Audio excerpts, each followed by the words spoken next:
Tu sais ce qui est assez surprenant? C'est que la plupart des gens savent parfaitement ce qu'ils doivent faire pour changer leur vie. Mais très peu passent réellement à l'action. Ils se contentent d'espérer que les choses s'arrangent toutes seules, comme si le hasard allait leur offrir la vie de leurs rêves. Le problème, c'est que le hasard n'est pas toujours bienveillant. Il ne donne pas forcément ce que tu veux. Il te donne ce que tu acceptes. Et c'est justement pour ça qu'il faut arrêter de compter sur la chance et commencer à travailler consciemment sur soi-même. Dans cette vidéo, on va voir les 5 domaines essentiels de ta vie que tu dois améliorer en permanence si tu veux te transformer profondément. 5 piliers que tu peux renforcer chaque jour, petit à petit avec constance. Parce que je peux te l'assurer, quand tu commences à t'améliorer dans ces 5 aspects, ta vie change intérieurement et extérieurement. Je ne te parle pas de théorie. Ces principes ont transformé ma propre vie. Et j'ai vu des milliers de personnes vivre un tournant incroyable. Simplement en appliquant ce que je vais te partager. Ce que tu dois comprendre, c'est que tout est énergie. Tu n'as pas besoin de courir après la réussite, l'amour ou l'abondance. Le succès n'est pas quelque chose que tu poursuis, c'est quelque chose que tu attires en devenant une personne de valeur. Quand tu travailles sur ces domaines, tu deviens naturellement une personne qui attire ces choses-là. Alors, dans cette vidéo, on va aller droit au but. Je vais te montrer quels sont ces 5 domaines clés et comment les améliorer pour transformer ton quotidien et attirer une vie alignée avec ton potentiel. 1. Ton état d'esprit. Tout commence là, dans ton esprit. Ton mental, c'est le moteur de ta destinée. C'est lui qui trace les limites de ce que tu crois possible.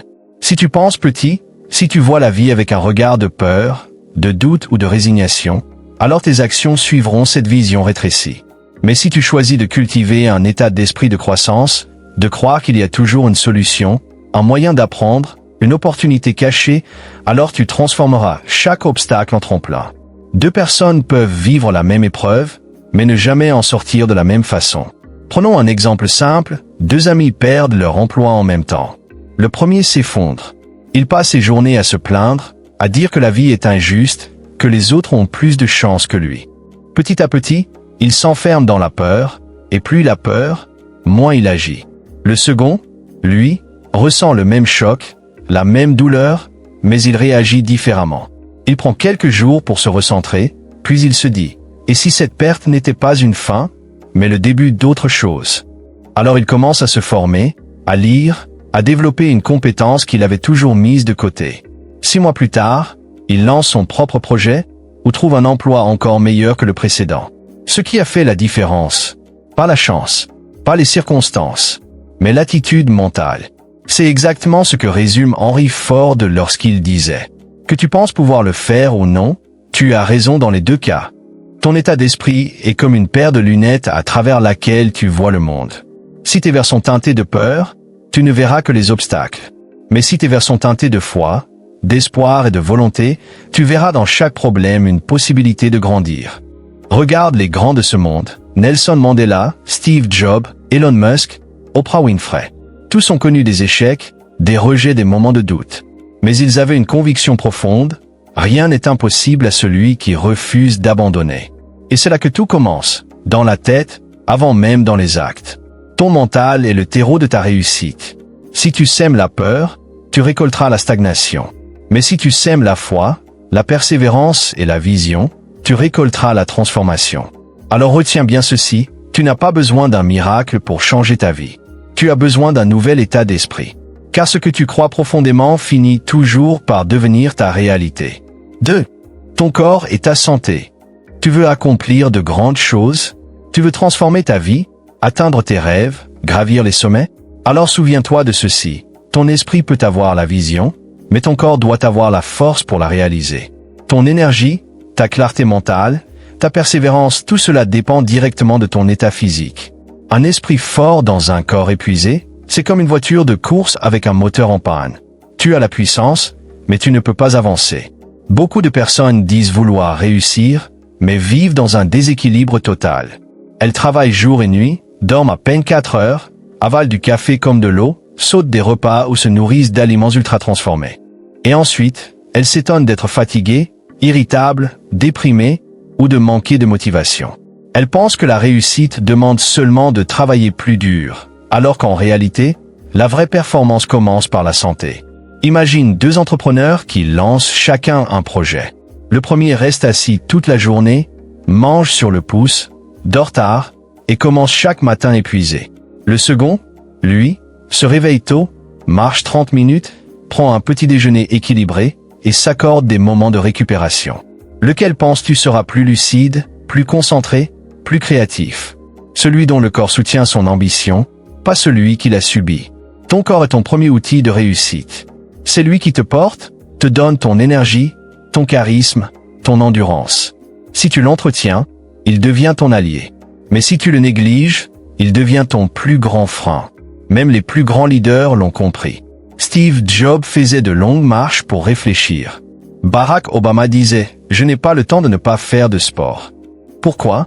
Parce qu'il savait que la discipline physique nourrit la discipline mentale. Et tu n'as pas besoin d'être un athlète pour ça. Marcher 30 minutes par jour, boire plus d'eau, réduire le sucre, dormir 7 heures par nuit. Ces gestes simples peuvent changer ta productivité, ton humeur et ta vision de la vie. Un corps reposé et bien nourri te rend plus patient, plus concentré, plus fort face aux défis. Ton corps, c'est comme une Ferrari. Tu ne lui mets pas n'importe quel carburant, tu ne la fais pas rouler sans pause, tu l'entretiens avec soin. Parce que tu sais que si tu en prends soin, elle t'emmènera loin. Mais si tu la maltraites, elle finira par t'abandonner sur le bord de la route. Alors ne néglige pas ce que tu ressens. Le sommeil n'est pas une perte de temps, c'est une reconstruction. L'alimentation n'est pas une contrainte, c'est un investissement dans ta performance. Et le sport n'est pas un luxe, c'est une forme de gratitude envers ton corps. Tu ne peux pas bâtir une vie puissante sur un corps faible. Si tu veux une vie solide, commence par renforcer le temple dans lequel ton âme habite, ton corps. 3. Tes finances. L'argent n'est pas une fin en soi. C'est un outil, un moyen, une énergie que tu peux apprendre à maîtriser. Mais malheureusement, beaucoup de gens deviennent prisonniers de cet outil, faute d'éducation financière. Ils travaillent dur, parfois toute leur vie, sans jamais comprendre une vérité essentielle. Ce n'est pas combien tu gagnes qui compte, mais ce que tu fais de ce que tu gagnes. Tu vois, l'argent agit comme un miroir. Il ne change pas qui tu es, il révèle simplement ta manière de penser. Une personne disciplinée fera fructifier 100 €, tandis qu'une autre dissipera 1000 € sans rien bâtir de durable. La différence n'est pas dans le montant, mais dans la mentalité. Imagine deux amis, Paul et David. Paul gagne 450 € par mois. Il met de côté 30 € chaque mois, apprend petit à petit les bases de l'investissement et finit par lancer une petite activité en ligne.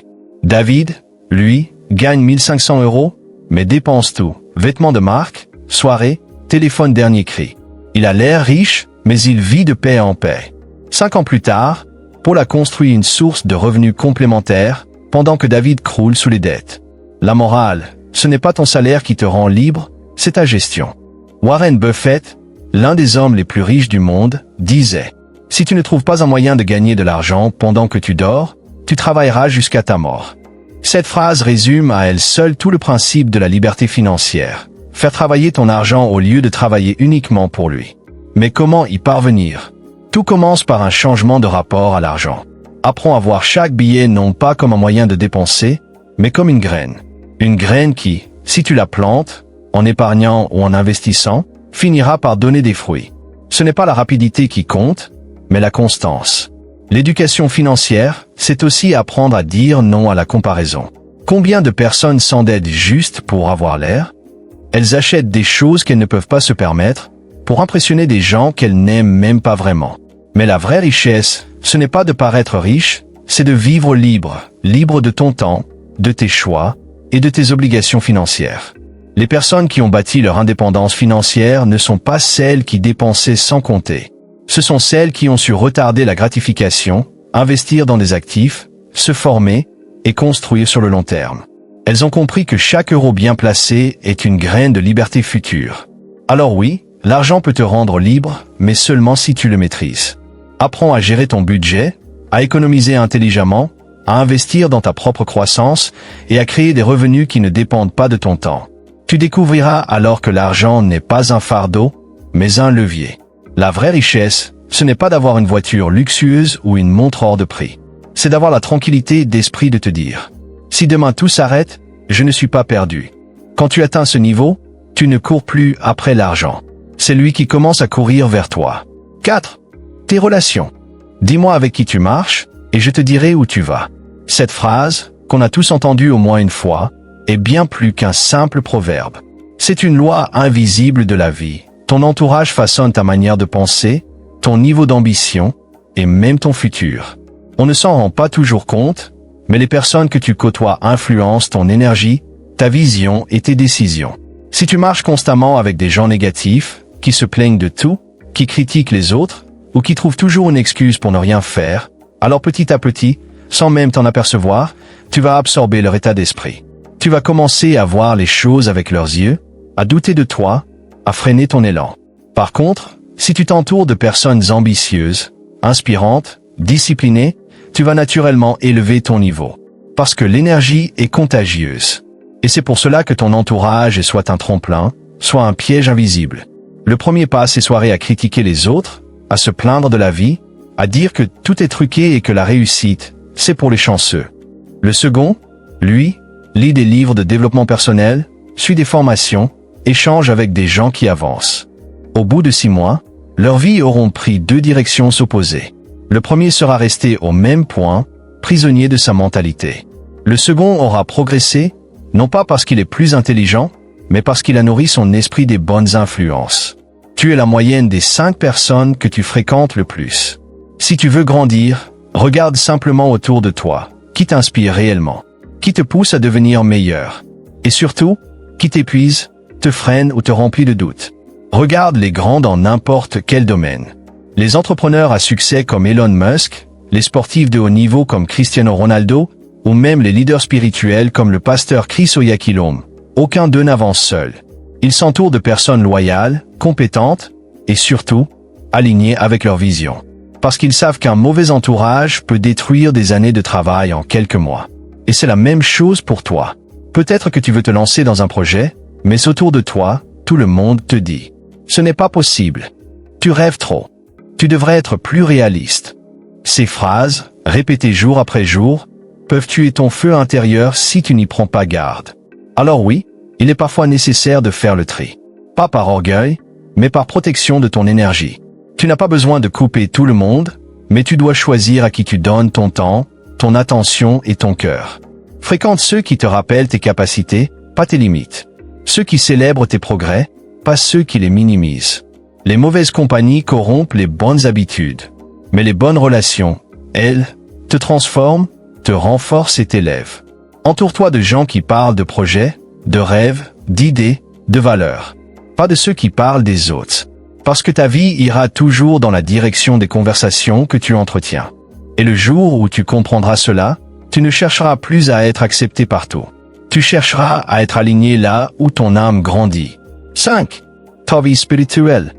Tu peux avoir le meilleur mental, le corps le plus fort, une carrière brillante, des amis fidèles et beaucoup d'argent. Mais si ton âme est vide, il te manquera toujours quelque chose. Tu peux briller à l'extérieur et pourtant être brisé à l'intérieur. Parce que la vraie réussite ne se mesure pas à ce que tu possèdes, mais à ce que tu ressens quand tout s'arrête. La dimension spirituelle, c'est ce qui te donne un sens, une direction et une paix profonde. C'est cette force silencieuse qui te maintient debout quand tout s'écroule autour de toi. Tu peux perdre un emploi, une relation, une opportunité, mais si ton esprit est ancré, tu ne perds jamais ton cap. C'est cette lumière intérieure qui te rappelle. Ce n'est pas la fin, c'est une étape. Rappelle-toi de Nelson Mandela. Emprisonné pendant 27 ans, il aurait pu ressortir rempli d'amertume et de rancune. Mais non, il est sorti avec une paix intérieure et une vision plus grande que sa douleur. Cette paix ne venait pas de la logique humaine, mais d'une force spirituelle. Il disait souvent, « Être libre, ce n'est pas seulement se débarrasser de ses chaînes, c'est vivre d'une manière qui respecte et renforce la liberté des autres. » Cette phrase montre que la vraie liberté naît d'un esprit en paix, pas d'un corps libéré. Aujourd'hui, dans un monde où tout va vite, beaucoup de gens cherchent à remplir leur vide intérieur par des distractions. Les réseaux sociaux, le shopping, les soirées, les validations des autres. Mais plus ils accumulent, plus ils se sentent vides. Parce qu'ils essaient de nourrir l'âme avec ce qui ne nourrit que le corps. La paix, la joie, la gratitude, ces choses ne s'achètent pas. Elles se cultivent, et elles viennent quand tu prends le temps de te reconnecter à toi-même et à Dieu. Prier, méditer, Remercier chaque jour, ce n'est pas une perte de temps. C'est comme charger la batterie de ton esprit. Un téléphone, même dernier cri, devient inutile quand il n'a plus d'énergie. Toi aussi, tu peux avoir toutes les compétences du monde, mais sans énergie spirituelle, tu finis par t'épuiser. Et tu sais, la paix intérieure ne signifie pas que tout va bien autour de toi. Ça veut dire que même si tout va mal, tu restes stable à l'intérieur. C'est la différence entre celui qui panique dans la tempête et celui qui garde son calme parce qu'il sait que la tempête passera. Regarde les plus grands leaders, entrepreneurs ou artistes. Qu'ils le disent ou non, beaucoup ont une routine spirituelle. Certains méditent au lever du soleil, d'autres prient avant chaque grande décision, d'autres encore expriment leur gratitude avant de dormir. Parce qu'ils ont compris que la clarté spirituelle est la base de toute réussite durable. La force ne vient pas des capacités physiques, mais d'une volonté indomptable. Cette volonté, elle naît d'un esprit aligné, d'une âme nourrie et d'un cœur en paix. Alors prends le temps de nourrir ton âme.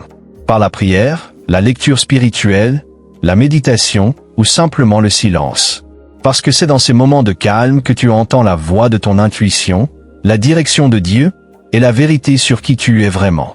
Tu verras, quand ton esprit est en paix, le chaos extérieur perd son pouvoir sur toi. Et c'est là que tout s'aligne. Ton corps, ton mental, tes relations, ton succès. La paix intérieure, c'est la fondation invisible de toutes les grandes vies. Alors, si tu veux transformer ta vie, travaille ton mental, c'est le volant. Entretiens ton corps, c'est le moteur. Maîtrise tes finances, c'est le carburant. Protège tes relations, c'est ton environnement. Élève ton esprit, c'est ton GPS. Quand ces 5 domaines avancent ensemble, ta vie devient stable, puissante et inspirante. Et le succès devient une conséquence naturelle.